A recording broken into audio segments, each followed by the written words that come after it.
नमस्कार, मैं हूं आपके साथ कनुप्रिया सत्यन और आप देख रहे हैं वीके न्यूज। तो आज हम पहुंचे हैं भोपाल दक्षिण के प्रत्याशी और पूर्व मंत्री पीसी शर्मा के पास, जो अपनी बेबाकी के लिए जाने जाते हैं मध्य प्रदेश में, जिनकी बातों के लिए कहा जाता है कि सोचते नहीं हैं और जो कहते हैं बेबाकी से कहते हैं। नमस्कार सर, मैं आपसे ये जानना चाहती हूँ कि मध्य प्रदेश में जो चुनावी ड्रामा चल रहा है इस समय, माफ कीजिए ड्रामा कह रही हूँ, इसलिए कह रही हूँ क्योंकि चाहे वो भारतीय जनता पार्टी हो या कांग्रेस, दोनों में जैसे ही प्रत्याशियों के नामों की सूची जारी हुई तो कलह का एक हाई लेवल वोल्टेज ड्रामा देखने को मिला। अब ये जो डैमेज हुआ है इसको कांग्रेस कैसे कंट्रोल करेगी? कांग्रेस का जहाँ तक सवाल है, 230 सीट के लिए 5000 लोगों ने अप्लाई किया था और मैं समझता हूँ कि छुटपुट विरोध के अलावा कोई विशेष विरोध नहीं, क्योंकि कमलनाथ जी के नेतृत्व में सबका विश्वास है। लेकिन बीजेपी जो कहा जाता है कि the party with difference, discipline है, आरएसएस है, फला है, और मुख्यमंत्री का चेहरा तय नहीं कर पाए। 6 लोग मुख्यमंत्री के चेहरे में चुनाव लड़ रहे हैं, हर एक कह रहा कि मैं बनूंगा, तो कोलैप्स हो चुका है उनका सिस्टम। और कांग्रेस का सिस्टम पूरी तरह से कमलनाथ जी के नेतृत्व में एस्टेब्लिश्ड है और 18 साल की सरकार है, शिवराज जी मुख्यमंत्री हैं, लगातार ऊब गए लोग। वो भी कह रहे हैं कि मैं जाऊंगा तो लोगों को मेरी याद आएगी और पछताएंगे, दोनों है। तो ये खुद ही उन लोगों ने सरेंडर कर दिया है और कांग्रेस की लहर और एक तरफा जीत होगी। मैं बार बार फिगर देता हूँ कि 114 नहीं 174 से ज्यादा सीट आएगी, जिससे कोई खरीद फरोख्त अब फिर न हो और 5 साल कमलनाथ जी की सरकार पूरे जोर शोर से चले और जनता के जो महंगाई कम करना, रोजगार पैदा करना, भ्रष्टाचार खत्म करना, इसके लिए लड़ाई लड़ी जाएगी।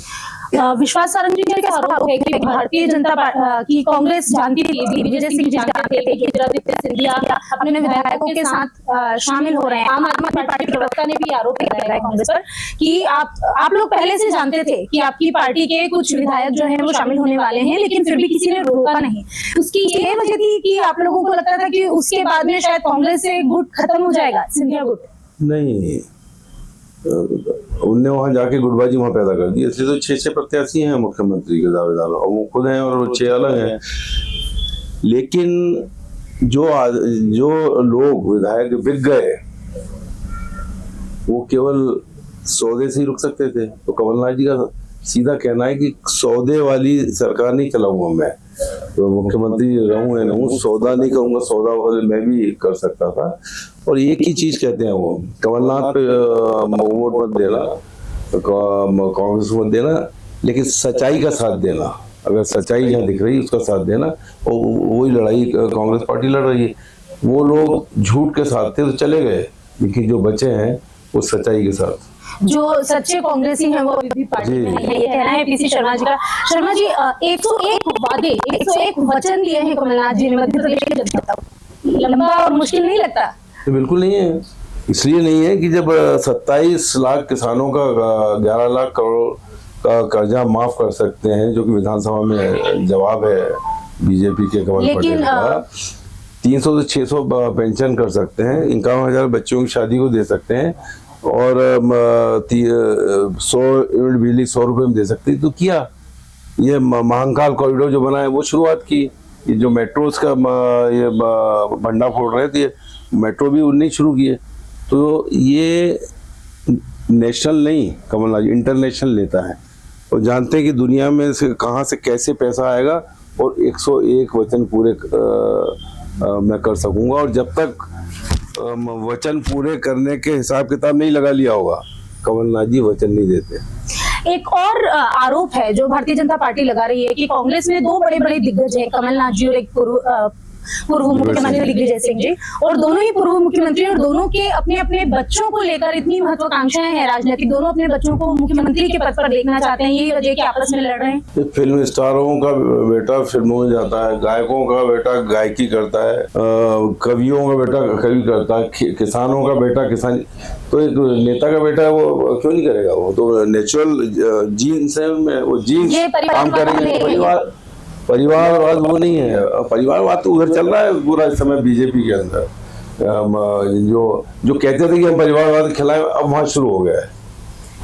तो भारतीय जनता पार्टी और कांग्रेस में बेसिक डिफरेंस क्या है मध्य प्रदेश में अगर बात करें? क्योंकि अब तो लोग कहते हैं कि बीजेपी कांग्रेस में कोई अंतर नजर नहीं आता, क्योंकि अब बीजेपी के भी वही आदर्श हैं और अब तो कांग्रेस भी सनातन का सहारा ले रही है। लेकिन सनातन पे हम चलते हैं, वो सनातन का केवल सहारा लेते हैं। वो कहते हैं जो राम को लाए उनको लाएंगे।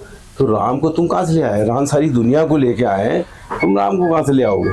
ये झूठे इनके वो होते हैं। और सनातन का मतलब ये था कि वासुदेव कुटुंबम, सब एक है, सब धर्म जाति के लोग एक हैं, सबका उत्थान एक साथ हो। और ये अभी एक कार्यक्रम में जो मिश्रा जी सीओर वाले हैं पंडित जी, वो भी कह के गए कि सनातन का मतलब सबका उत्थान। और ये जो है भेदभाव करते हैं। और दूसरा एक बड़ा फर्क है कि हम लोग महात्मा गांधी के नेतृत्व में आज़ादी की लड़ाई लड़े, जेल गए, और उस समय ये लोग महात्मा गांधी की हत्या भी इनके लोगों के द्वारा की गई और अंग्रेजों का इनमें साथ दिया। बेसिक अंतर ये है।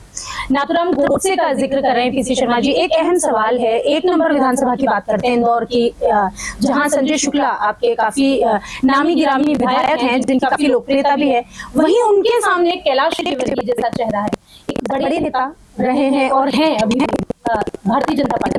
दोनों की लड़ाई कहा जा रहा है, कांग्रेस ममता बनर्जी को बुला रही है प्रचार के लिए। देखिए, दिल्ली के अंदर इंडिया बन गया है, वो इंडिया जिसने देश की आज़ादी के समय अंग्रेज कहते थे ये इंडिया है, और इंडिया ने भगा दिया अंग्रेजों को। तो मैं समझता हूँ कि ये इंडिया में शामिल है, बीजेपी को शामिल है ममता जी। इसलिए निश्चित तौर पर वो आएंगी, और इसलिए आएंगी कि ये वही ममता बनर्जी है जिन वेस्ट बंगाल में कैलाश विजयवर्गीय को सब कुछ छोड़ के भागना पड़ा था वहाँ से।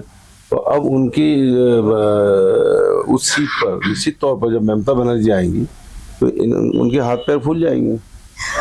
एक सवाल है, अगर हम कांग्रेस की और भारतीय जनता पार्टी के मूल सिद्धांतों की बात करते हैं, तो कांग्रेस अगर सत्ता में आती है तो कांग्रेस का सबसे पहला काम क्या होगा? कि आप कह रहे हैं कि मध्य प्रदेश के भविष्य का चुनाव है, किस तरह का भविष्य देखते हैं?